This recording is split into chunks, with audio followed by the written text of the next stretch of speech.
pukul 6 waktu Indonesia Barat. Radio Republik Indonesia Palembang dengan Warta Berita. Sebuah ungkapan kebebasan ekspresi, ya, dengan menggunakan kata-kata yang indah tapi bermakna. Jadi ekspresif terkait atau tergantung daripada penulisnya, dia mau mengungkapkan apa. Kegiatan Car Free Day CFD tanggal 3 Mei nanti yang akan dilaksanakan pada pukul 05.30 sampai dengan pukul 08.30. Ulangi 08.00. Nanti pada saat Car Free Day diharapkan pada masyarakat agar mematuhi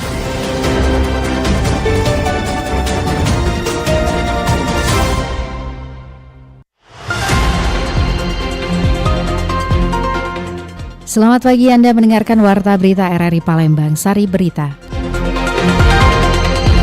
Hari Puisi Nasional, puisi dinilai sebagai wadah ungkapan bebas lewat rangkaian kata. Uji coba Car Free Day kedua akan dilaksanakan pada 3 Mei dengan penambahan rambu petunjuk arah dan personil di titik kemacetan. Inilah Warta Berita selengkapnya, edisi Sabtu 2 Mei 2026 bersama saya Esi Armisi.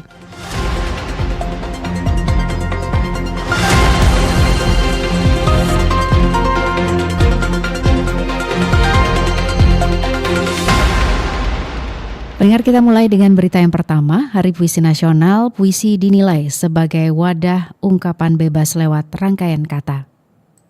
Dalam momentum peringatan Hari Puisi yang diperingati setiap 28 April, redaktur Sanggar Sastra menegaskan bahwa puisi merupakan bentuk kebebasan ekspresi yang menggunakan kata-kata indah namun syarat makna. Melalui puisi, seseorang dapat mengungkapkan berbagai perasaan, mulai dari kebahagiaan, harapan hingga persoalan hidup, baik secara pribadi maupun dalam lingkup yang lebih luas seperti lingkungan dan negara. Redaktur Sanggar Sastra Rita Sumarni mengungkapkan setiap penulis memiliki gaya bahasa yang berbeda dalam penyampaian ekspresinya. Penggunaan majas seperti metafora atau hiperbola kerap mewarnai karya puisi. Bahkan tidak jarang makna disampaikan secara tidak langsung sehingga membutuhkan pemahaman dan interpretasi mendalam dari pembaca. Menjadikan puisi karya bermakna namun tidak selalu mudah dipahami. Di sisi lain, perkembangan puisi saat ini menghadapi tantangan tersendiri dibandingkan era 80-an hingga 90-an yang banyak melahirkan penyair besar. Minat terhadap pembacaan maupun penulisan puisi dinilai mulai menurun. Media serta ruang ekspresi juga semakin terbatas. Meskipun sejumlah kegiatan sastra dan komunitas masih berupaya menjaga eksistensi puisi di Indonesia, khususnya kota Palembang. Kak, puisi itu kan sebuah ungkapan kebebasan ekspresi, ya, dengan menggunakan kata-kata yang indah tapi bermakna. Jadi ekspresif terkait atau tergantung daripada penulisnya, dia mau mengungkapkan apa, seperti itu. Kalau dia mengungkapkan tentang misalnya kebahagiaan atau harapan, itu dia pakai gaya bahasa yang berbeda-beda. Nah, itu ungkapan, jadi ekspresi seorang penulis atau ekspresi seseorang untuk mengungkapkan apa yang dia rasakan, kemudian apa yang dia lihat. Ditambahkan Rita, generasi muda diharapkan lebih aktif dan ekspresif dalam berkarya. Selain menulis, generasi muda juga didorong untuk mendokumentasikan hasil karyanya agar dapat dinikmati masyarakat luas. Dengan demikian, puisi tidak hanya menjadi media ekspresi pribadi, tetapi juga berkontribusi bagi budaya dan kehidupan berbangsa. Dari Palembang, Sumatera Selatan, Muhammad Irfan, Pro 1 RRI terus mengudara untuk Indonesia. Sementara itu, pendengar, untuk meningkatkan minat dan kecintaan akan puisi saat ini, pemerintah dan juga pegiat puisi diminta dapat terus menggelar berbagai kegiatan, baik pentas maupun kompetisi puisi.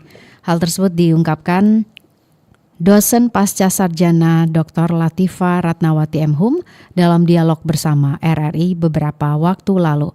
Menurutnya untuk saat ini yang bisa mengenalkan puisi yang kurang di kalangan muda selain melalui media sosial, bisa melalui berbagai kegiatan off-air yang bersifat langsung dan memberikan daya tarik.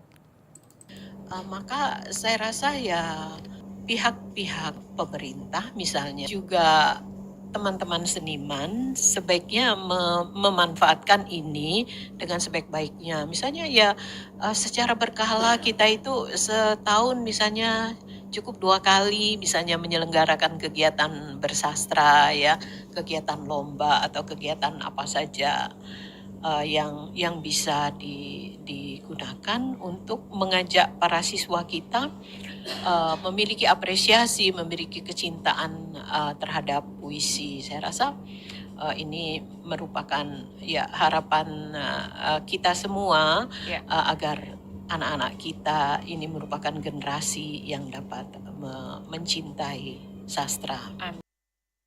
Dirinya juga mengharapkan agar pemerintah bisa terus menjembatani seluruh puisi maupun sastra, tidak hanya secara lokal maupun secara luas, tingkat nasional bahkan internasional. Pendengar, berikut kita dengarkan ragam komentar masyarakat mengenai puisi di era digital. Puisi di era digital ini merupakan bukan hanya sekedar kata-kata ataupun hanya di atas kertas, tapi puisi di era digital ini merupakan jembatan yang merupakan kebebasan seseorang dalam memberikan napas baru agar puisi tersebut tidak mati. Jadi puisi ini juga merupakan kebebasan kita secara ekspresi. Contohnya saat ini masyarakat sekarang hampir semua menjadi seorang penyair. Karena kenapa? Contohnya masyarakat sudah bisa mengekspresikan diri mereka di media sosial seperti Instagram, seperti TikTok, ataupun WhatsApp. Mereka sekarang sudah mencurahkan perasaannya, melaksanakan sesuatu yang mereka inginkan, hanya sekedar kata-kata di media sosial tersebut. Hendaknya dalam melestarikan budaya ini masyarakat jangan hanya terpengaruh dengan bahasa-bahasa gaul, bahasa-bahasa keasing-asingan. Hendaknya walaupun kita berekspresi, kita jangan lupa meninggalkan bahasa ibu. Diharapkan kita dapat melestarikan budaya kita dengan memberikan puisi tersebut tidak kehilangan jiwa dari puisi tersebut. Tantangan kita yaitu bagaimana kita harus tetap kreatif tanpa harus meninggalkan identitas kita, bangsa Indonesia. Puisi di era digital, puisi nggak lagi terkurung di buku atau panggung ya. Dia lompat ke HP, timeline, dan FYP aplikasi. Hasilnya, ada 2 arus besar yang sering kelihatan tarik-menarik. Kebebasan ekspresi, hati-hati bisa kelebihan atau kebobolan. Yang hasilnya ekspresi bisa jadi lebih radikal, jujur dan beragam, tapi resikonya juga naik, gampang kebawa algoritma, kejar viral, akhirnya jadi dangkal. Pelestarian budaya, kita dapat nyawa baru ya, yang berubah dampaknya. Dari arsipnya bisa pantun, syair, gurindam, relevansinya bisa ke anak muda. Contohnya pantun pakai kata ghosting. Jangkauannya itu bisa orang Palembang sendiri, bisa dengar puisi lisan dari Papua dalam 1 klik, dialog antar budaya makin luas. Tapi resikonya kalau cuma diambil estetiknya, makna adatnya bisa copot. Pantun jadi sekadar caption lepas dari konteks yang sebenarnya. Ya, pendengar, untuk membahas lebih jauh bagaimana penyair Palembang beradaptasi dengan era digital dan menghadapi beragam tantangannya, berikut kita simak wawancara Rian Apridani bersama Ketua Dewan Kesenian Palembang, M. Nasir.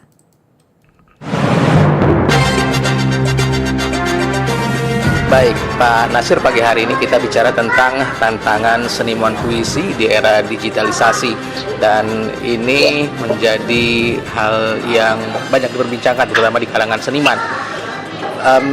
Yang pertama, bagaimana Dewan Kesenian Palembang melihat pergeseran cara penyair Palembang merilis karya dari buku fisik ke platform digital atau media sosial saat ini?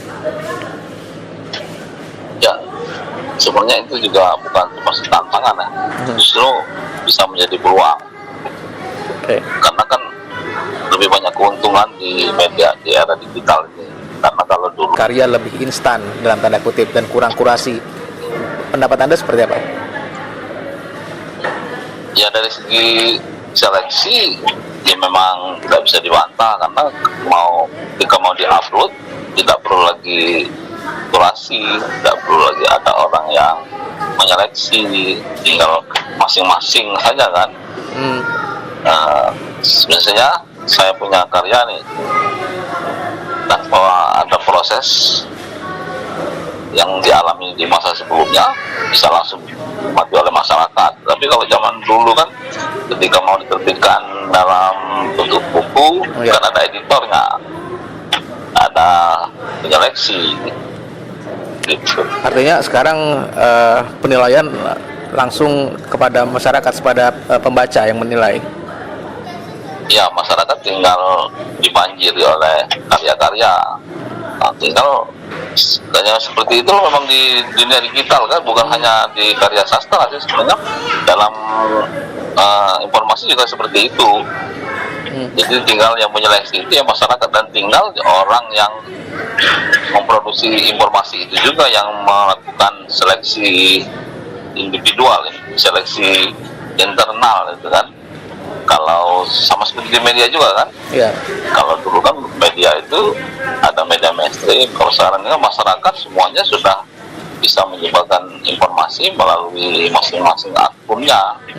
Itu hampir sama. Tinggal sebenarnya ada risiko-risikonya gitu kan.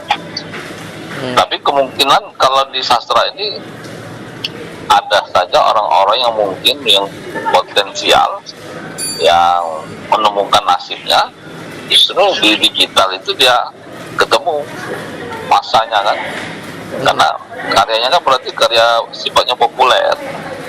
Jadi kalau kita bicara karya juga kan ada karya populer, ada karya yang bernilai sastra gitu kan. Kalau karya populer sebenarnya di masa dulu juga hampir sama, yang memang disukai oleh masyarakat gitu kan. Kemudian cerita-cerita yang sederhana, pesan-pesannya juga eksplisit gitu kan.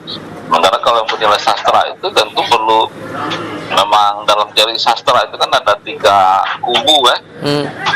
Kubu pencipta, kubu penikmat masyarakat, dan kubu kritikus gitu kan. Jadi memang harus ada kritikus itu yang mengkurasi, menilai, menempatkan karya itu sesuai dengan posisinya, bernilai sastra, bermutu, tidak bermutu gitu kan. Itu kan menjadi panduan bagi masyarakat sebenarnya. Memang sebenarnya di digital juga hampir sama sih.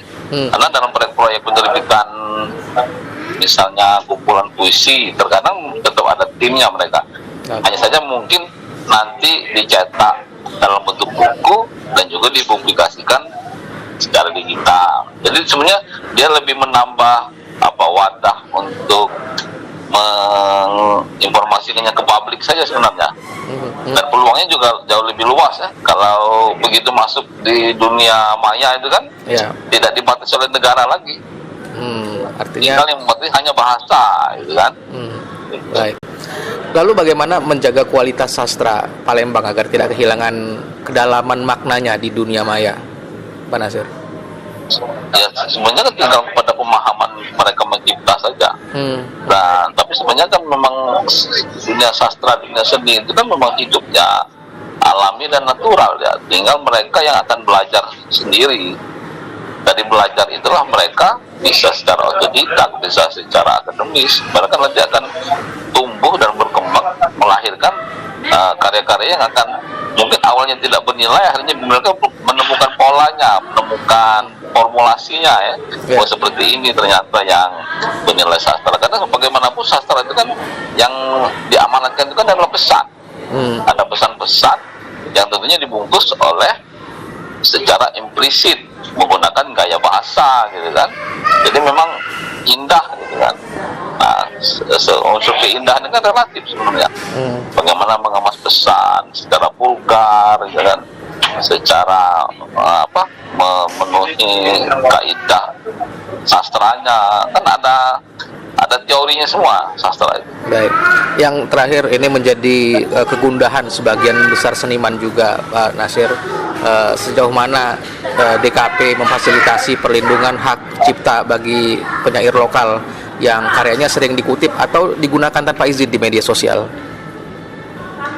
Ya sebenarnya kan itu berhubungan dengan hak cipta ya. Hak cipta itu juga tidak bisa menghalangi. Tinggal sebenarnya kalau dia punya hak cipta, sebenarnya itu kan juga berhubungan dengan etika ya. Bagaimana sebenarnya kalau karya itu sudah dipublikasikan secara umum pada publik, sebenarnya orang juga bebas untuk mengutip. Tinggal sebenarnya proses mengutipnya itu menyebutkan sumbernya, tidak menyebutkan sumbernya, mengakui sebagai karya dia sendiri, itu menjadi plagiat. Kan, tapi kalau menggunakan karya orang lain, sebenarnya kalau di dunia maya itu juga ada aturan komunitas.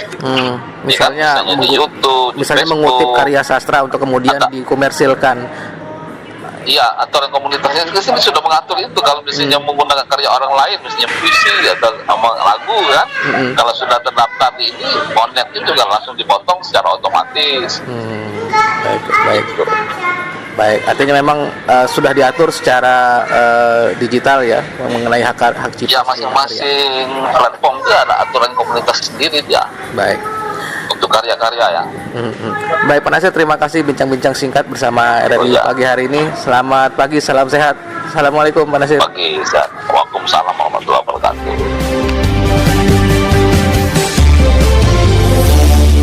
Pendengar, Warta Berita ini disiarkan secara langsung melalui RRI Programa 1 Palembang, frekuensi 92,4 FM, dan disiarkan juga melalui streaming YouTube Pro 1 RRI Palembang dan aplikasi RRI Digital yang bisa diunduh melalui Play Store dan App Store. Anda masih bersama Warta Berita RRI Palembang.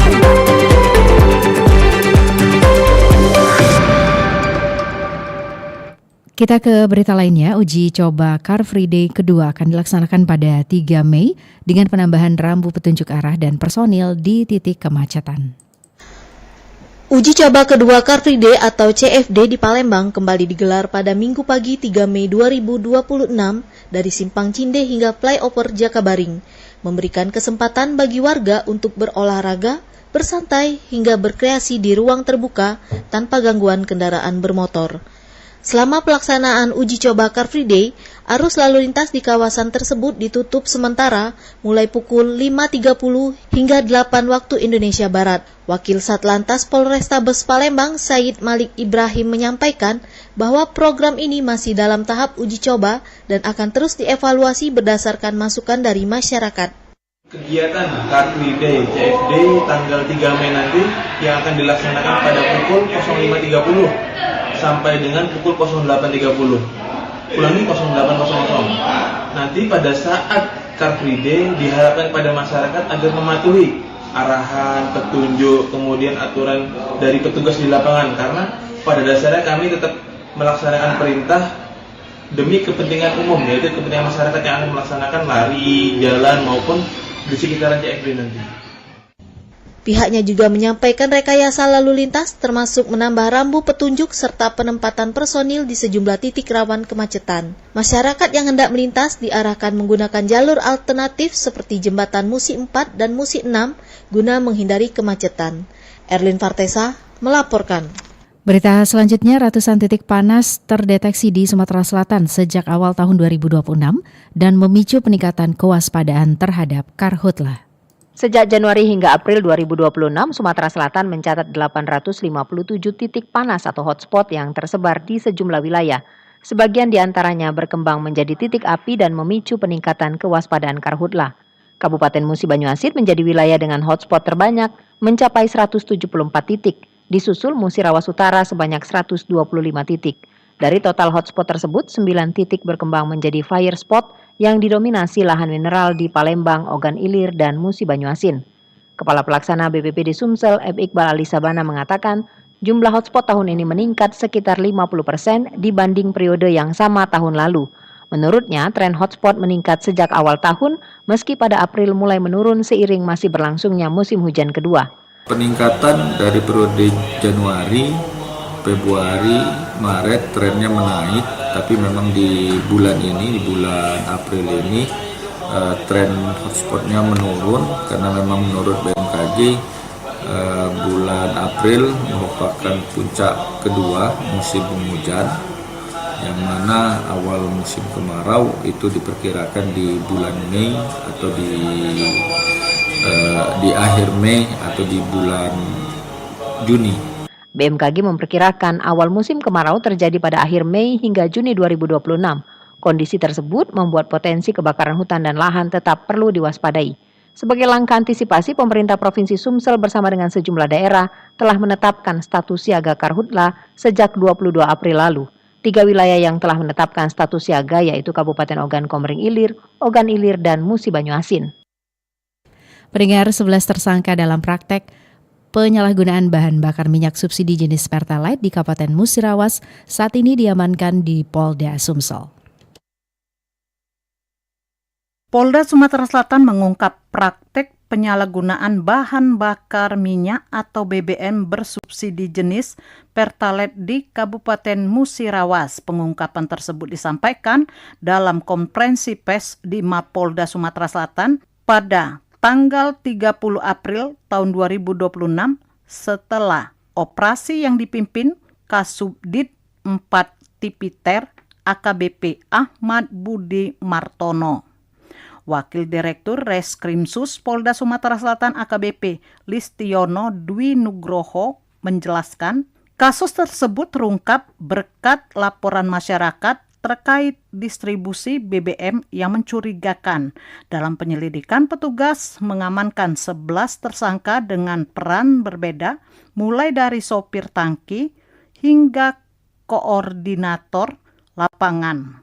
Para pelaku memodifikasi distribusi BBM dengan mengalihkan truk tangki ke gudang ilegal di Musirawas. Polda Sumsel, pada hari ini kami melaksanakan revisi tentang adanya ungkap kasus tindak pidana setiap orang yang meniru atau memasukkan bahan bakar minyak, gas bumi, dan hasil olahan, dan setiap orang yang menyalahgunakan pengangkutan atau niaga bahan bakar minyak, bahan bakar gas, dan liquefied petroleum gas yang disubsidi dan atau penyediaan dan pendistribusiannya diberikan penugasan pemerintah sebagaimana dimaksud dalam pasal 54 Undang-Undang Nomor 22 Tahun 2001 tentang minyak dan gas bumi dan pasal 55 Undang-Undang Nomor 22 Tahun 2001 tentang minyak dan gas bumi yang telah diubah pada pasal 40 angka 9 Undang-Undang Nomor 6 Tahun 2023 tentang penetapan peraturan pemerintah pengganti Undang-Undang Nomor 2 Tahun 2022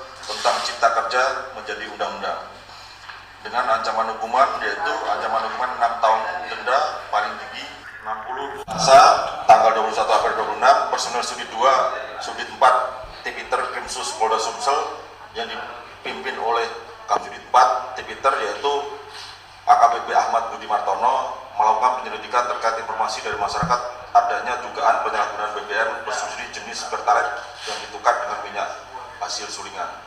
Menurut AKBP Listiono, praktek ini bermula tanggal 21 April tahun 2026 saat petugas menemukan truk tangki milik PT El Nusa Petrofit yang seharusnya mendistribusi BBM ke Provinsi Bengkulu, namun malah disalurkan ke gudang untuk barter dengan minyak olahan ilegal. Modus ini sudah berlangsung selama 6 bulan dengan keuntungan sekitar 700.000 per ton. Petugas mengamankan sejumlah barang bukti termasuk truk tangki, truk bermuatan minyak olahan ilegal, dan uang tunai sebesar 5,2 juta rupiah. Para tersangka dijerat dengan pasal 54 dan 55 Undang-Undang Nomor 22 tahun 2001 tentang minyak dan gas bumi. Melalui dialog bersama pemerintah daerah, mereka memilih menyampaikan aspirasi dalam sarasehan dibanding melakukan demonstrasi di jalanan. Kegiatan berlangsung di ruang rapat Mendesa Guguk 2 kantor Bupati Oki, Kamis 30 April 2026. Forum tersebut mempertemukan serikat pekerja, pemerintah daerah, kepolisian, dan pemangku kepentingan ketenagakerjaan. Dalam dialog itu, buruh menyampaikan 7 tuntutan terkait perbaikan sistem ketenagakerjaan. Aspirasi difokuskan pada perlindungan pekerja dan kepastian regulasi. Ketua DPC FSBI Oki Dodi mengatakan, tuntutan tersebut mencerminkan kebutuhan mendesak pekerja. Fokus utama diarahkan pada perlindungan hak buruh di daerah. Menurutnya, pembentukan Dewan Pengupahan menjadi salah satu tuntutan prioritas. Keberadaan lembaga itu dinilai penting dalam menentukan standar upah yang lebih adil. Selain pembentukan Dewan Pengupahan, buruh meminta pengesahan Undang-Undang Ketenagakerjaan baru. Permintaan itu mengacu pada putusan Mahkamah Konstitusi nomor 168 tahun 2023. Serikat Pekerja juga mendorong pembentukan Dewan Kesejahteraan Buruh Nasional. Lembaga tersebut dinilai dapat memperkuat perlindungan pekerja secara menyeluruh. Buruh juga meminta penyusunan regulasi mengutamakan tenaga kerja lokal. Komplek Olahraga Jakabaring Sport City di Palembang menjadi pusat peringatan Hari Nasional 3 institusi pelayanan publik, peringatan Hari Ulang Tahun ke-107 Damkar, 76 Satpol PP, dan ke-64 Sat Linmas digelar pada Kamis 30 April 2026. Kegiatan tersebut menghadirkan peserta dari berbagai daerah di Indonesia. Palembang dipercaya menjadi tuan rumah rangkaian acara berskala nasional. Peringatan tidak hanya berisi seremoni upacara dan apel kebangsaan. Berbagai agenda pembinaan dan juga kompetisi turut digelar selama kegiatan berlangsung. Wali Kota Palembang Ratu Dewa menghadiri langsung puncak perayaan di kawasan Jakabaring. Ia menilai kepercayaan menjadi tuan rumah merupakan amanah penting bagi kota. Menurutnya, penyelenggaraan kegiatan nasional menjadi dampak positif bagi daerah. Kehadiran peserta dari berbagai wilayah dinilai memperkuat citra Palembang. Rangkaian kegiatan meliputi kompetisi skill yang menguji kemampuan personil. Selain itu, Jambore Nasional menjadi ruang pertemuan antar petugas dari berbagai daerah. Pemerintah Kabupaten Musi Banyu Asin menyusul Kabupaten Ogan Ilir dan Ogan Komering Ilir menetapkan status siaga karhutla. Penetapan ini dilakukan sejak 24 April lalu, terhitung hingga 30 November 2026 mendatang. Penetapan ini dikatakan Kepala BPBD Musi Banyu Asin Markus Susanto. Selain berdasarkan arahan BPBD Sumsel, juga berdasarkan perakiraan BMKG terkait kemarau kering yang datang lebih awal dan lebih panjang pada tahun 2026 ini. Menurutnya, hampir semua kecamatan di Muba berpotensi terjadi kebakaran lahan. Bahkan di lahan yang memiliki lahan mineral seperti tahun lalu terjadi kebakaran. Sementara untuk lahan gambut, Marco menyebut Kecamatan Bayung Lincir yang dinominasi kebakaran akibat gambut. Marco berharap masyarakat menahan diri untuk tidak membuka lahan perkebunan dengan cara membakar, apalagi tahun ini musim kemarau akan lebih kering. Pemerintah Kota Palembang menyiapkan peringatan hari ulang tahun ke-1343 dengan konsep sederhana berfokus pada manfaat masyarakat. Perayaan pada 17 Juni 2026 akan menonjolkan nilai religius, edukatif, dan juga kebersamaan. Konsep tersebut berbeda dari perayaan identik dengan kemeriahan dan hiburan besar.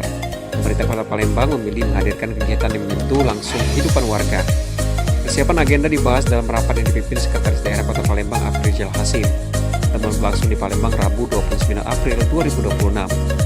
Ia menegaskan esensi peringatan tahun ini terletak pada dampak nyata bagi masyarakat. Pemerintah ingin perayaan kota tidak hanya berhenti pada kegiatan seremonial. Waktu persiapan yang tersisa sekitar 2 bulan diminta dimanfaatkan secara maksimal. Seluruh camat diarahkan memperkuat koordinasi lintas sektor agar agenda berjalan terarah. Salah satu kegiatan utama yang disiapkan adalah khataman Al-Quran Massal. Program ini akan melibatkan 1.343 peserta sesuai usia Kota Palembang. Afrizal meminta kesiapan teknis dilakukan sejak awal untuk menghindari kendala pelaksanaan. Pendataan peserta dan juga penentuan lokasi menjadi perhatian utama. Demikian Kilas Sumsel untuk edisi kali ini. Saya Heru Rizky, sampai jumpa. Kilas Sumsel.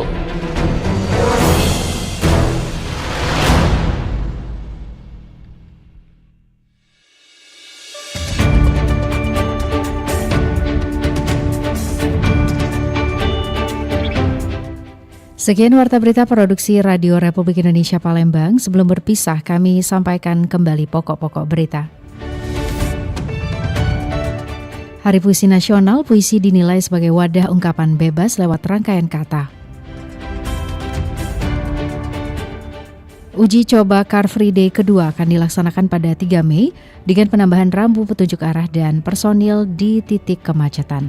Informasi lainnya dapat Anda akses melalui website kami rri.co.id. Kami juga membuka ruang aspirasi bagi Anda untuk menyampaikan peristiwa yang berada di sekitar Anda melalui line WhatsApp di 082179279090. Mewakili kerabat kerja yang bertugas, saya Esi undur diri. Sampai jumpa.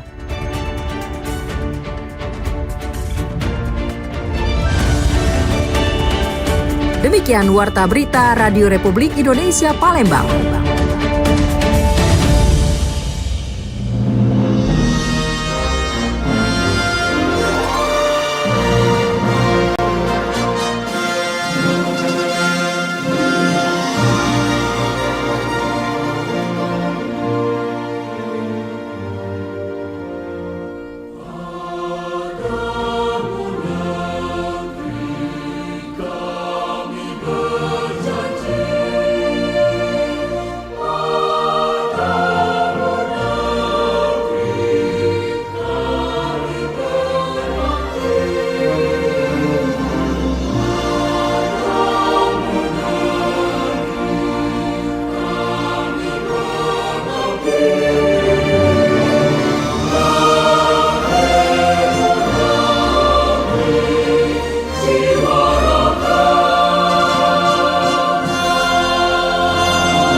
Informasi